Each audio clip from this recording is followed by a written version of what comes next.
point de vue scientifique, on sait qu'il n'y a pas de lien entre activité policière et criminalité. La réponse policière à la criminalité, ce sont des réponses extrêmement simplistes et même naïves à un phénomène qui est extrêmement complexe, qui est un phénomène social. Il a fallu beaucoup de travail militant pour qu'on réalise l'étendue des crimes policiers. Il y a 10 ans, plus il y a 20 ans, on n'avait pas du tout conscience du nombre de personnes qui étaient tuées par la police. Quand on regarde les publications académiques sur les questions des violences de la police, on ne dit plus du tout les mêmes choses qu'on pouvait dire il y a 10 ans. Il y a eu tout un travail militant et aussi académique qui a permis de dévoiler l'étendue d'un phénomène de masse qui permet qu'on prenne conscience que non, c'est pas un drame individuel, c'est quelque chose qui est systémique, qui est lié au rôle de la police. Si on se pose la question de ce qu'est censé faire la police, là on va répondre en disant la police elle est censée maintenir l'ordre. 3 priorités, vous les retiendrez facilement. La première, rétablir l'ordre. La deuxième, rétablir l'ordre. La troisième,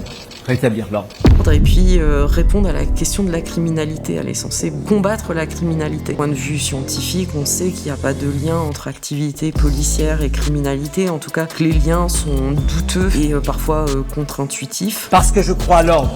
En fait, la réponse policière à la criminalité, de même que la répression, ce sont des réponses extrêmement simplistes et même naïves à un phénomène qui est extrêmement complexe, qui est un phénomène social. L'ordre comme condition de la liberté. Par exemple, d'implanter une maison des jeunes dans lesquelles il y a un accompagnement d'un point de vue professionnel, d'avoir des activités culturelles dans un quartier, d'avoir des allocations qui permettent aux personnes les plus précaires de vivre dignement, d'accéder au logement, d'être soutenus dans des parcours de soins. Ça, c'est un effet réel sur le niveau de criminalité. Si on regarde l'utilité de l'institution, elle est relativement faible. De la même façon qu'on peut dire ça de la prison.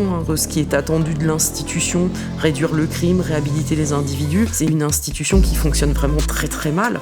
Il y a très peu d'institutions dont on pourrait se contenter qu'elles fonctionnent aussi mal en fait. Et là, la police, c'est quand même une institution qui fonctionne très mal.